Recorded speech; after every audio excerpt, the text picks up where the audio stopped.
Sur live. On se voit pas. Bonjour les Twitchers et les Twitcheuses, bienvenue. Bienvenue sur le média Twitch de Demain en Main, journal numérique et bientôt papier. Pour une déconsommation, nous accueillons aujourd'hui Monsieur Alain Duez, fondateur du média. Donc nous allons aujourd'hui l'interviewer pour qu'il puisse nous expliquer le projet du journal, comment ça s'articule et la faisabilité. Voilà. Alors, Monsieur Duez, Alain, est-ce que tu peux te présenter, nous dire qui tu es? Je suis un senior de 77 ans qui, à 20 ans, pensait que le canard enchaîné aurait dû être mis dans toutes les boîtes aux lettres de France si on voulait être une vraie démocratie. Et je continue de penser la même chose 57 ans après. Donc, il doit y avoir quelque chose. Bon. Je pensais à la même époque, je pensais aussi que si on voulait résoudre des problèmes qui, à l'époque, n'étaient que des problèmes de société et de justice, je pensais aussi, quand je discutais politique avec des copains, je leur disais qu'en fait, il fallait casser l'image de l'argent, il fallait casser cette espèce de. Et que je pense exactement la même chose aujourd'hui. Puis aujourd'hui, par contre, avec une réalité écologique notamment, qui est gravissime et qui fait que je pense qu'on a perdu 57 ans. Voilà, alors donc, moi, oui, j'ai lancé le journal L'Âge de Fer, probablement avec cette même arrière-pensée, en 2005, sous la base de la coopération citoyenne, c'est-à-dire c'est pour lancer un média papier en direction du grand public, parce que c'était mon intention, donc un public qui n'est pas demandeur, c'est pas la peine de le mettre au kiosque, ça marche, ça servira à rien, c'est pas la peine d'attendre des abonnés non plus, ça ne servira à rien. Donc l'idée, ça a été de recruter des personnes, des citoyens et des citoyennes qui ont accepté à l'époque de diffuser des paquets de 25 journaux de L'Âge de Fer, moyennant 50 centimes, donc ça leur faisait 12,50 € par mois. Et ça a bien fonctionné. J'ai eu 450 personnes qui ont répondu positivement. J'avais autant d'abonnés. Bon, je ne rentre pas dans le détail parce que ce serait trop long, mais enfin, c'est comme ça que le lancement a fonctionné. L'Âge de Fer existe toujours. Voilà, c'était un peu tout le monde pensait que c'était impossible, mais moi je ne savais pas. Alors je l'ai fait. Alors, malheureusement, oui, L'Âge de Fer a réussi, mais il n'a pas touché son public. Donc en 2012, j'ai donné le journal aux salariés qui se sont mis en scope et qui sont toujours en scope et qui le sortent toujours. Et moi, j'ai lancé l'idée de Demain en Main avec l'espoir de monter la barre en termes de diffusion et de recruter donc suffisamment de personnes pour le lancer avec un grand tirage. Et là-dessus, pour l'instant, j'ai échoué. Tant et si bien que, au début de cette année, on a dit on met de côté le média papier. On n'est pas en mesure tout seul de le lancer. J'ai bien lancé un appel à des médias indépendants en les sensibilisant à ce problème qui, à mes yeux, est très grave, l'absence de presse indépendante pour le grand public. C'est très grave. Ça veut dire que 80% de la population française aujourd'hui se nourrit d'informations à TF1, BFM TV, machin et tout. C'est pas la peine de rentrer dans le détail, on sait ce que ça veut dire. Donc c'est quand même quelque chose qui est grave, d'autant plus grave aujourd'hui que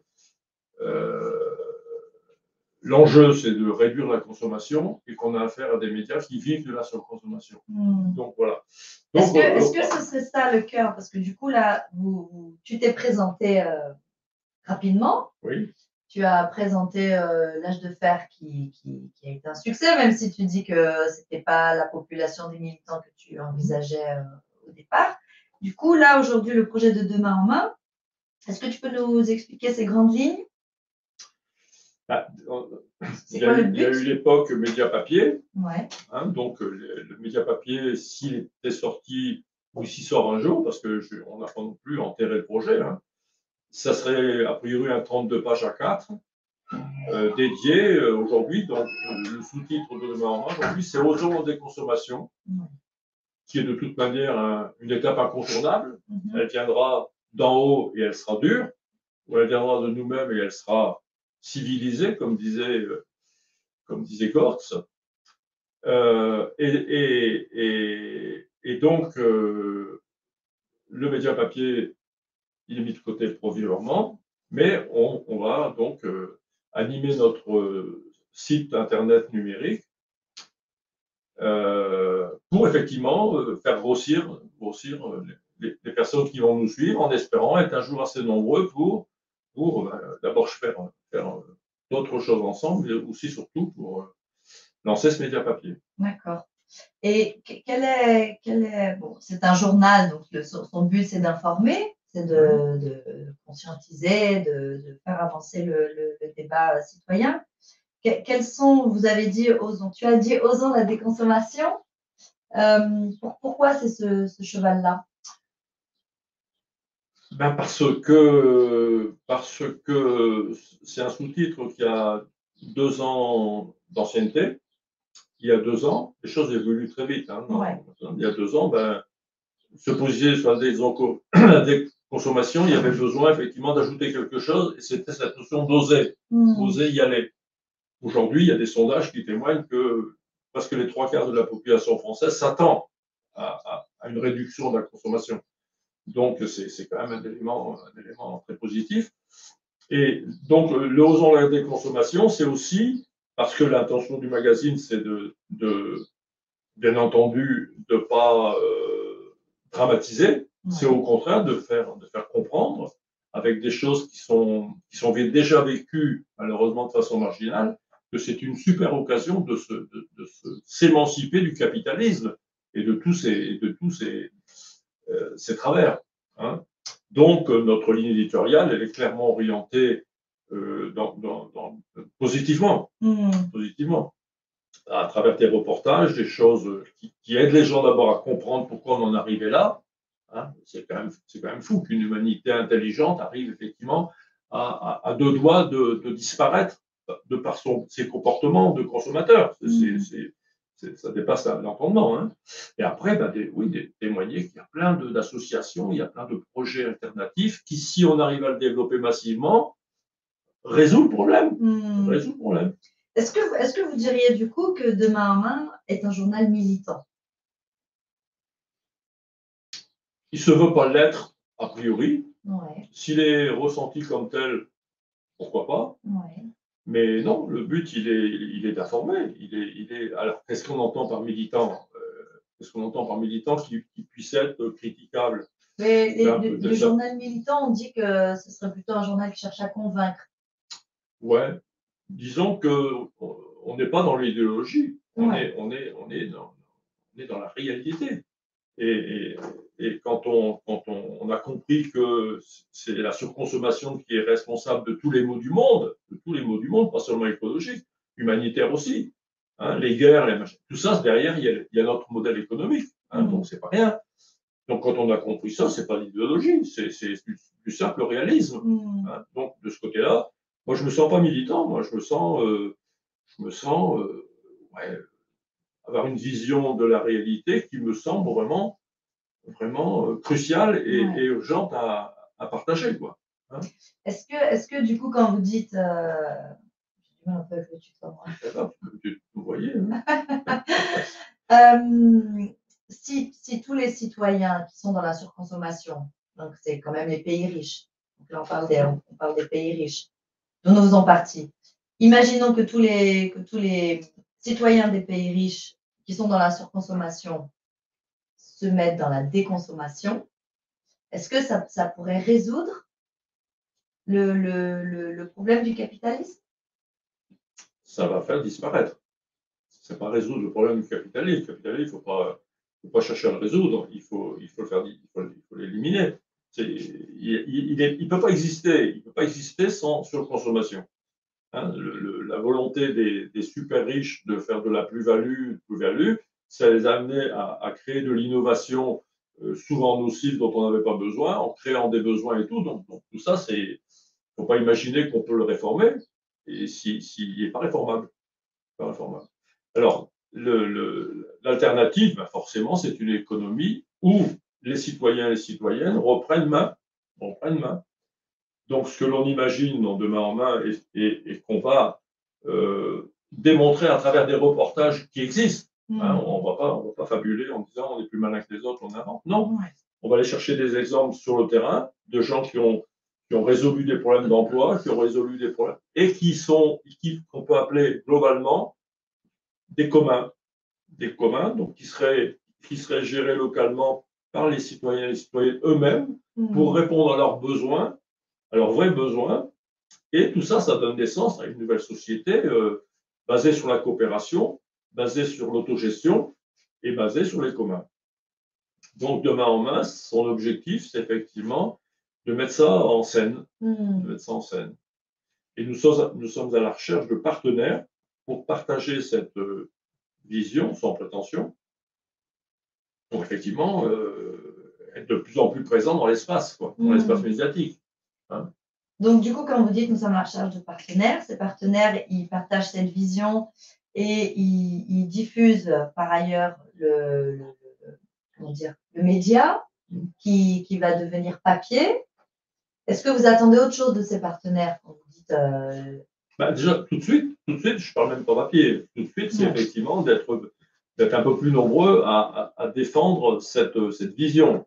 Hein, d'être d'accord d'abord sur la vision, et puis dire, bah oui, on va effectivement la partager.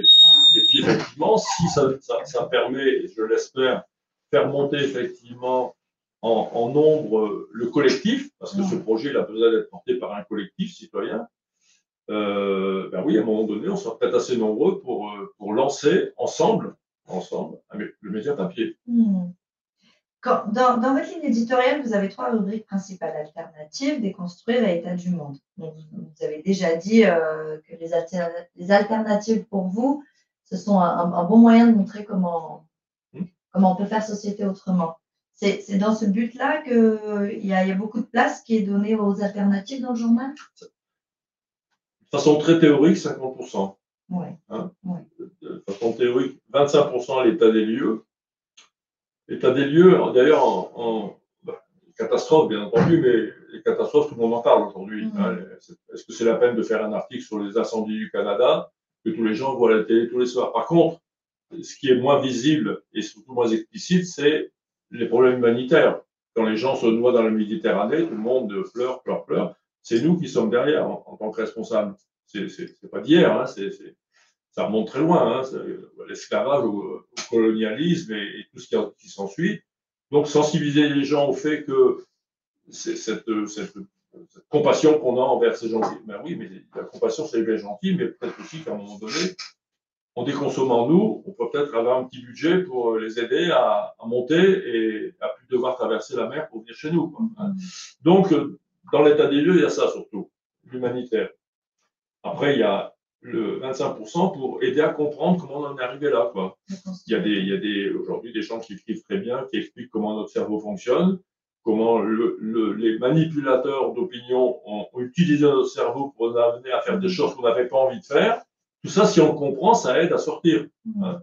Et puis après, ben oui, les alternatives qui disent j'ai pas pensé, allons-y. Quoi. Hein, voilà. Quand vous dites osons la déconsommation, donc on en a parlé, est-ce que il y a aussi la question des justes besoins qui est dans votre charte et qui revient beaucoup dans les éditos, donc c'est quelque chose de central. Est-ce que vous pouvez nous en dire plus sur ces justes besoins? Ouais, sans difficulté. Non, il y a plusieurs sous-ensembles. Il y a le gaspillage. Évacuons tout ce qui est gaspillage, tout ce qui est manifestement des choses qu'on achète et qu'on jette, on n'a pas trop de mal à s'en priver. Et après, il y a tous ces besoins qui nous ont été inoculés. Hein. Il y a très peu de besoins naturels de ce ordre-là, mais tout ce qui est effectivement ostentatoire, pour paraître, pour se croire plus malin que les autres. Une plus grosse voiture, une plus grosse maison, machin, pour montrer qu'on a une belle situation, qu'on a des sous et tout. Ça n'a rien à voir avec l'intelligence des gens. Quoi. On peut être con et avoir une grande maison, une grosse voiture. Tout le monde est d'accord là-dessus. Et après c'est on dans les vrais besoins, parce qu'il y a des besoins qui sont fondamentaux et qui ne sont pas seulement des besoins matériels, hein, il y a des besoins intellectuels. Et bien là, disons que la déconsommation, qui est nécessaire, parce que, je fais une petite parenthèse, le GIEC nous dit, si vous ne divisez pas par 6 votre empreinte écologique, on n'y arrivera pas. C'est pas rien de diviser par 6. Hein. Bon. Donc, la déconsommation, ça va plus loin que le gaspillage et les dépenses ostentatoires, c'est aussi nos dépenses plus basiques. Et là, l'économie va porter sur le partage, sur une économie de partage plutôt qu'une économie de propriété. Au lieu d'acheter chacun sa tondeuse à gazon, dans le village, il y en aura 3. Et puis, il y aura un agenda numérique qui fait que je dis, je te donne la tondeuse samedi, toi, tu as besoin le mardi, voilà. Et ça peut faire chuter la consommation sans privation. Sans privation. Est-ce que, du coup, dans les besoins dont vous parlez, là, imaginons qu'il y ait plein de lecteurs qui viennent lire et qui nous suivent, là, sur le chat, et qui nous disent, moi, Monsieur Duez, je trouve ça très intéressant, mais moi, j'ai vraiment besoin de mon 4x4 SUV parce que je suis fan de voitures et j'ai pas envie de le prêter. Et dans mon groupe de copains, on va pas partager, on va pas prêter tout ça. Et on est d'accord pour déconsommer, mais ceux qui ont envie de déconsommer, ils déconsomment. Nous, je dirais que cette personne-là est quelque part malade.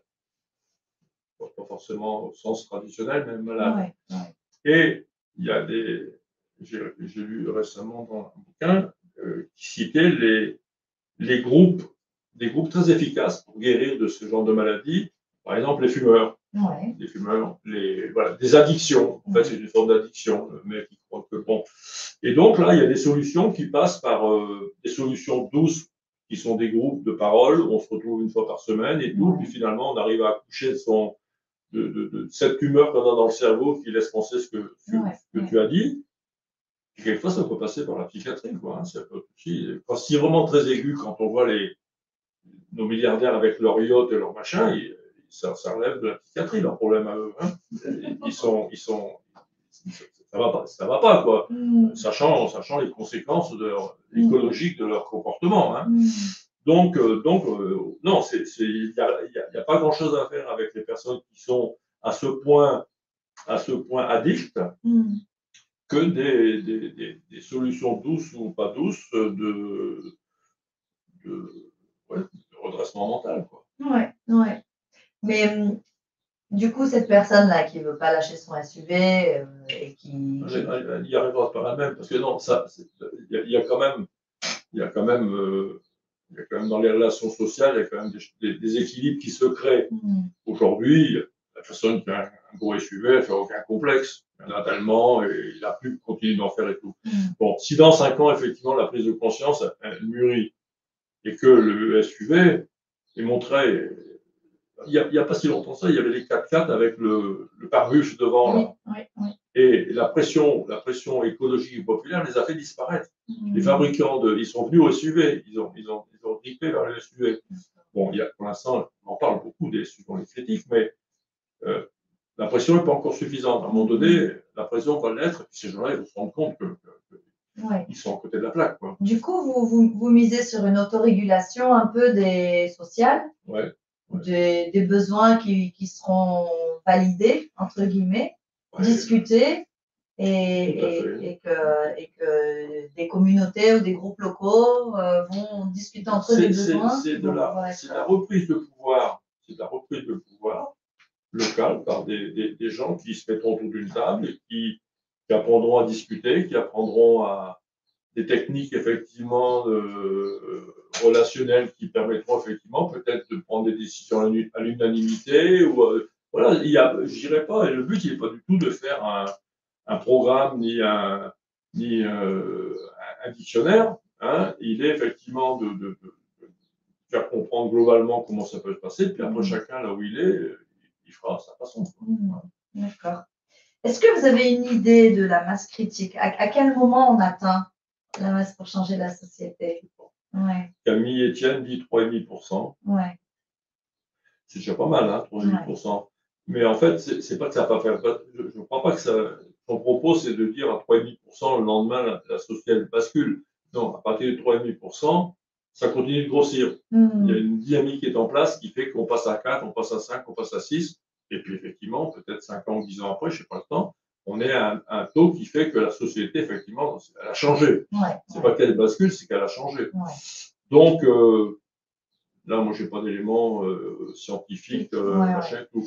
Et nous, et vous, dans le journal, à quel moment on décide qu'on a réussi, qu'on a atteint cette masse critique? Ben moi, je pense que si on arrive à lancer ce média papier, imaginons que si on est 20 000 personnes à le lancer, on peut tirer, le premier tirage peut être à 300 000 exemplaires. Et ce média papier, il va parler de choses qui aujourd'hui touchent les gens. Les gens, ils sont en demande de réponse, ils sont inquiets. Bon. Et donc, moi, je pense que les gens seront preneurs de ce média papier. Et on peut imaginer donc que non seulement ils soient preneurs, mais que des gens disent moi aussi, je veux participer à la diffusion. Et moi, je pense qu'on peut, de 300 000 exemplaires, on pourrait être dans 5 ans à 2-3 millions d'exemplaires de tirage. Et là, médiatiquement, on pèse là. On pèse. Parce que la personne, elle parle à son voisin, machin. Et là, effectivement, en termes d'information, face aux mastodontes qu'on a en face de nous et dont on croit que de toute manière, on ne peut rien faire, hein. Même nos champions que sont Mediapart, Reporter et compagnie, c'est des nains par rapport, hein, même si les vrais Reporter à 200 000 abonnés, je ne sais pas à quoi ils en sont, mais c'est peanuts, d'autant que c'est 200 000 personnes déjà convaincues. Donc voilà. Donc moi, je pense que si effectivement on était à suffisamment nombreux pour lancer ce média papier et dans 3 ans dire on tire à 2 millions, peut-être 3, hein, sachant que c'est des tirages qui en Angleterre, autant que je sache, sont les tirages des tabloïds. Hein. C'est pas comme ça l'idée, c'est qu'il y a des tabloïds anglais qui tirent à 3 millions d'exemplaires. Donc, si on arrivait, là, je pense qu'on commence à peser. Là, je pense qu'on existe. On existe dans le grand public, c'est pas rien. Ouais. Est-ce que, donc, vous nous avez parlé un peu là de la façon d'opérer pour atteindre ce million et peut-être ces 3 millions de papiers distribués. Vous avez en tête des étapes intermédiaires? Vous avez dit peut-être dans 1 an, peut-être dans 2 ans? Il y a des objectifs? L'idéal pour sortir, parce que de mon expérience de l'âge de fer, je sais que quand on lance un média, on peut comparer un astre qui est sur un orbite. Bon, une fois qu'il a pris sa place, c'est quand même un peu difficile de changer de catégorie. Pas dire de monter, parce qu'il faut démontrer qu'il fallait monter, mais de changer de catégorie. Bon, si on démarre à 300 000 exemplaires, on est dans la catégorie des grands tirages. Hein. Si on démarre à 50 000, on est dans la catégorie et on ne change pas de catégorie si facilement que ça. Hein. Donc, moi, je pense que c'est pas du tout irréaliste de trouver 20 000 personnes qui disent OK, je vais donner 6 € tous les mois, je vais avancer 6 € tous les mois pour recevoir un paquet de 20 magazines marqués à 40 centimes et que je pourrais revendre éventuellement. Je pourrais les donner, les distribuer, voilà, pour le faire connaître. Parce que la difficulté d'un média papier en direction d'un public non demandeur, c'est la visibilité. C'est la jonction à la fin du parcours. Parce que faire un média papier, on sait le faire. Il y a plein de journalistes qui savent faire. L'imprimeur, il fait tourner sa machine et il est enchanté. Et la poste, elle envoie les paquets dans les boîtes aux lettres. Tout ça, on sait faire, ça coûte pas cher. C'est la jonction à la fin avec le lecteur qui n'est pas demandeur, mais qui est intéressé, qui se pose des questions et qui en a besoin. Et c'est ça qui nécessite l'intervention citoyenne. Le dernier maillon de la chaîne. Donc, si on est 20 000 à accepter de mettre 6 € tous les mois et de recevoir un paquet de 20, je n'ai pas recalculé, mais bon, machin, pour effectivement ou aller le vendre au marché, ou le mettre dans les boîtes aux lettres de mes voisins, ou le mettre dans un magasin, dans un présenteur et tout, on sera à 300 000 exemplaires. Et après, moi, je pense que ça va faire tache d'huile. Il y a des gens qui vont le lire, qui vont dire putain, c'est une bonne idée, moi aussi j'y vais. Hein. Et puis, si derrière ça, il y a une équipe de gens qui font du bon travail en termes de rédaction, en termes de. Eh bien oui, on peut être à 1, 2, 3 millions dans 3, 4, 5 ans. Hein, je sais pas mais c'est pas du tout irréaliste. Ouais. C'est pas du tout irréaliste. Et je regrette vraiment que les 150 médias indépendants à qui j'ai envoyé une lettre ouverte à l'automne, là, n'aient pas répondu. N'aient pas répondu, ils n'ont pas compris. Oui, voilà, ils avaient probablement aussi d'autres choses à faire sur d'autres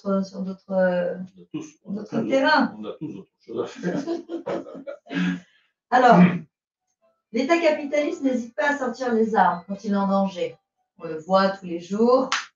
On l'a vu avec la ZAD, dans d'autres pays, au Mexique avec le Chiapas, la Commune de Paris il y a un certain temps, et là, les soulèvements de la terre. Est-ce que la lutte fait partie de vos réflexions? Bien sûr. Il n'est pas question d'abandonner le terrain. Mais à mon avis, ça ne suffit pas. Ça suffit pas. Le terrain laisse penser qu'on croit encore au grand soir. Il n'y aura pas de grand soir. On peut effectivement faire des pas, quoi. Hein, mais on sait très bien, ça fait des décennies que ça se passe comme ça, on gagne là, puis on perd là, quoi. Hein, donc, il faut le faire. Ça sensibilise le grand public, ça fait avancer les choses, c'est sûr. Mais si on ne reprend pas nous-mêmes main sur notre économie, sur notre avenir, sur le modèle de société dans lequel on veut vivre, à mon avis, on nous imposera un autre modèle de société, mais, comme il disait Gortz, en opposition à civilisé, il disait barbare. Voilà. Macron, il est en train de nous préparer une société barbare, hein, avec ses gens, avec sa police, avec toutes ces lois liberticides, avec tout ça, il prépare la transition barbare. Alors, c'est la dernière question, et après, vous pourrez rajouter ce que vous avez envie de dire avant qu'on coupe. Pour que les choses bougent, on a besoin de locomotives. Est-ce que vous considérez, Alain, que vous êtes un leader, que vous êtes un martyr parce que c'est du sacrifice à un moment ou à un autre, ou bien que vous êtes quelqu'un d'anonyme pour le moment, plus ou moins, parce que vous êtes quand même fondateur et créateur de l'Universitaire. Comment vous vous positionnez? Est-ce qu'il y a une quatrième voie? En toute modestie, la période qui a précédé le lancement de l'âge de fer, j'ai rencontré plein de gens susceptibles de m'aider. Et en l'occurrence, j'étais voir Ruth Segassi, qui animait une émission écologique à 7 h du matin sur France Culture tous les samedis. Je suis allé la voir dans la Maison Ronde à Paris. Elle m'a reçu très gentiment, on a discuté. Puis elle m'a reconduit à l'ascenseur en disant bon. Mais elle ne m'a pas aidé. En 2003, elle ne m'a pas aidé.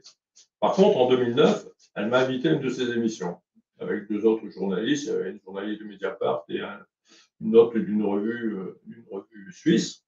Et là, elle a dit au micro, hein, quand vous êtes venu me voir, je me suis dit, ou c'est un visionnaire ou c'est un fou. C'est la réponse. Ouais, on a le droit de passer. Je ne vais pas apporter la réponse. Non, et je pense effectivement que, il y a plein de visionnaires, hein, mais j'ai vécu à travers ma vie professionnelle et tout, je jette un regard sur les choses, souvent un peu différentes des autres, et ça me réussit de temps en temps. J'ai fait des choses dans le bâtiment qui n'ont pas été faites par d'autres. Et bon, donc, je ne sais pas trop ça vient et tout, on s'en fout d'ailleurs, hein, mais si effectivement je devais, ouais, je le disais au début de cette interview, à 20 ans, je pensais ça, je ne déconne pas. Hein. Je lisais le Canard enchaîné, mon père lisait La Voix du Nord, donc je faisais la différence quand même, hein, et je lisais avec copains. Il faudrait que le Canard enchaîné, tout ce que je lis dedans, il faudrait que tout le monde le lise. Et le monde ne serait pas ce qu'il est. C'est pareil aujourd'hui. J'ai lu le Canard enchaîné hier soir, je lis des choses dedans, je me dis, putain, il n'y a que là qu'on les trouve. Quoi. Hein. Et ouais, peut-être que ce serait bien d'acheter 200 000 exemplaires du Canard enchaîné et de les distribuer dans les boîtes aux lettres. Non. Reprendre, d'ailleurs, on le fait dans notre infolettre, reprendre des brèves, et on va essayer de le faire de plus en plus, reprendre sous forme de brèves les perles du canard enchaîné. C'est pas la peine de reproduire l'article. Déjà, l'essentiel, il n'y a pas de canard enchaîné, il faut déjà s'atteler pour le lire. Hein. Tout le monde ne lit pas le canard enchaîné complètement. Mais et dedans, à chaque fois, il y a, selon 3, 4, 5, 6 choses qui sont extrêmement importantes à connaître. Hier soir, j'ai lu, pour la deuxième fois consécutive, déjà fait la semaine dernière, un article sur le nucléaire français. Les gens ne savent pas, pendant que Macron il fanfaronne sur le nucléaire, et c'est une catastrophe économique qui va durer. On a vendu aux Chinois une centrale nucléaire qui est déjà arrêtée pour la deuxième fois parce que ça dysfonctionne. Pire que Flamanville. Donc, on est dans une histoire de fou, là. Et les grands médias n'en parlent pas à hauteur de la gravité, quoi. Donc, je pense que là, il y a vraiment une place à prendre. D'accord. Est-ce que vous avez envie de rajouter quelque chose? Non. Vous avez tout dit? Oui. Ok. Merci d'être venu, Alain, pour ce moment. Les Twitchers, les Twitcheuses, à bientôt. Une autre fois pour le raid.